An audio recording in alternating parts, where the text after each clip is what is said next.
ओम नमो भगवते वासुदेवाय नमः। जय श्री हरि। हरे कृष्ण। आप सभी को देवशयनी एकादशी की हार्दिक शुभकामनाएं। आज सुनेंगे देवशयनी एकादशी व्रत कथा और उसके महात्म्य के बारे में। तो प्रेम से बोलिए लक्ष्मी नारायण की जय। अगर आपको कथा अच्छी लगे तो इस वीडियो को लाइक करके कमेंट बॉक्स में हरे कृष्णा अवश्य लिखिएगा। ब्रह्मवैवर्त पुराण में देवशयनी एकादशी के विशेष महात्म्य का वर्णन किया गया है। इस व्रत से प्राणी की समस्त मनोकामनाएं पूर्ण होती है। आषाढ़ मास के शुक्ल पक्ष की एकादशी को देवशयनी एकादशी कहा जाता है। इसी एकादशी से चतुर्मास का आरंभ हो जाता है। इस अवधि में कोई भी शुभ कार्य जैसे शादी, विवाह, मुंडन आदि नहीं किया जाता। मान्यता है कि इस दिन से श्री हरि विष्णु क्षीर सागर में शयन करते हैं और फिर 4 माह बाद उन्हें उठाया जाता है। उस दिन को देव उठानी एकादशी कहा जाता है। इस बीच के अंतराल को ही चतुर्मास कहा जाता है। देवशयनी एकादशी को देवशयनी एकादशी, महा एकादशी, थोली एकादशी, हरि देवशयनी, पद्मनाभा शयनी तथा प्रबोधनी एकादशी भी कहा जाता है। अब चलिए शुरू करते हैं देवशयनी एकादशी व्रत कथा। तो प्रेम से बोलिए लक्ष्मी नारायण की जय। जय श्री हरि विष्णु। एक बार धर्मराज युधिष्ठिर ने कहा, हे केशव, आषाढ़ मास के शुक्ल पक्ष की एकादशी का क्या नाम है? इस व्रत के करने की विधि क्या है और किस देवता का पूजन किया जाता है और इसका क्या महात्म्य है? आप विस्तार पूर्वक बताइए। भगवान श्री कृष्ण कहने लगे, हे कुंती पुत्र, इस आषाढ़ मास के शुक्ल पक्ष की एकादशी को देवशयनी एकादशी कहते हैं। इसमें श्री हरि विष्णु की पूजा की जाती है। मैं तुम्हें इसकी कथा सुनाता हूँ, ध्यानपूर्वक सुनो। जिस कथा को ब्रह्मा जी ने नारद जी से कहा था वही मैं तुमसे कहता हूँ। एक बार देव ऋषि नारद जी ने ब्रह्मा जी से इस एकादशी के विषय में जानने की उत्सुकता प्रकट की। तब ब्रह्मा जी ने उन्हें बताया कि सतयुग में मानधाता नामक एक चक्रवर्ती सम्राट राज्य करते थे। उनके राज्य में प्रजा बहुत ही खुश थी, किंतु भविष्य में क्या हो जाए यह कोई नहीं जानता। अंत में वे भी इस बात से अनभिज्ञ थे कि उनके राज्य में शीघ्र ही भयंकर अकाल पड़ने वाला है। उनके राज्य में पूरे 3 साल तक वर्षा नहीं होने के कारण भयंकर अकाल पड़ गया। इस अकाल से चारों ओर त्राहि त्राहि मच गई। धर्मपद के यज्ञ, हवन, पिंडदान, कथाव्रत आदि सभी कमी हो गई। जब मुसीबत पड़ी हो तो धार्मिक कार्यों में प्राणी की रुचि कहाँ रह जाती है।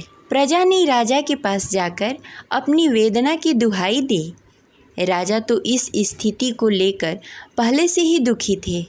वे सोचने लगे कि आखिर मैंने ऐसा कौन सा पाप कर्म किया है जिसका दंड मुझे इस रूप में मिल रहा है। फिर इस कष्ट से मुक्ति पाने का कोई साधन करने के उद्देश्य से राजा सेना को लेकर जंगल की ओर चल पड़े। वहाँ विचरण करते करते एक दिन राजा ब्राह्मण के पुत्र अंगिरा ऋषि के आश्रम में पहुँचे। वहाँ उन्हें साष्टांग प्रणाम किया। ऋषिवर ने आशीर्वाद वचनों उपरांत कुशल क्षेम पूछा। फिर जंगल में विचरण वो अपने आश्रम में आने का प्रयोजन जानना चाहा। तब राजा ने हाथ जोड़कर कहा, हे महात्मा, सभी प्रकार से धर्म का पालन करता हूँ, फिर भी मैं अपने राज्य में दुर्भिक्ष दृष्टि देख रहा हूँ। आखिर किस कारण से ऐसा हो रहा है? कृपा करके इसका समाधान करें। यह सुनकर ऋषि अंगिरा ने कहा, हे राजन, सब युगों से उत्तम यह सतयुग है। इसमें छोटे से पाप का भी बड़ा भयंकर दंड मिलता है। इसमें धर्म अपने चारों चरणों में व्याप्त रहता है।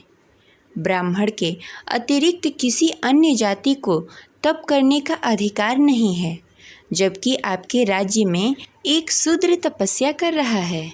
यही कारण है कि आपके राज्य में वर्षा नहीं हो रही है। जब तक वह काल को प्राप्त नहीं होगा तब तक यह दृक्षता शांत नहीं होगा। दृक्षता की शांति उसे मारने से ही संभव है। किंतु राजा का हृदय एक नर अपराध शूद्र तपस्वी का समन करने को तैयार नहीं हुआ। उन्होंने कहा, हे देव, मैं उस निरपराध को कैसे मार दूं? यह बात मेरा मन स्वीकार नहीं कर रहा है। कृपा करके आप कोई और दूसरा उपाय बताएं। महर्षि अंगिरा ने कहा, राजन, आषाढ़ मास के शुक्ल पक्ष की एकादशी का व्रत करें। इस व्रत के प्रभाव से अवश्य ही वर्षा होगी। राजा ऋषिवर को प्रणाम करके राजा अपने राज्य की राजधानी लौट गए और चारों वर्णों सहित पद्म एकादशी अर्थात देवशयनी एकादशी का विधिवत व्रत किया। व्रत के प्रभाव से उनके राज्य में मूसलाधार बारिश हुई और पूरा राज्य धन्य धान से परिपूर्ण हो गया। ब्रह्मवैवर्त पुराण में देवशयनी एकादशी का विशेष महात्म का वर्णन किया गया है। इस व्रत से प्राणी के समस्त मनोकामनाएं पूर्ण हो जाती है। तो इस प्रकार देवशयनी एकादशी व्रत कथा संपन्न हुई। तो प्रेम से बोले लक्ष्मी नारायण की जय। जय हरि विष्णु। आशा करते हैं यह कथा आपको अच्छी लगी होगी। तो इस वीडियो को लाइक करके कमेंट बॉक्स में हरे कृष्णा अवश्य लिखें। अगर आप हमारे चैनल पर नए हैं, अगर आप कथा सुनना चाहते हैं तो हमारे चैनल को सब्सक्राइब करके बेल आइकन को दबाना ना भूलें। मिलते हैं अगले वीडियो में। तब तक के लिए हरे कृष्णा। राधे राधे।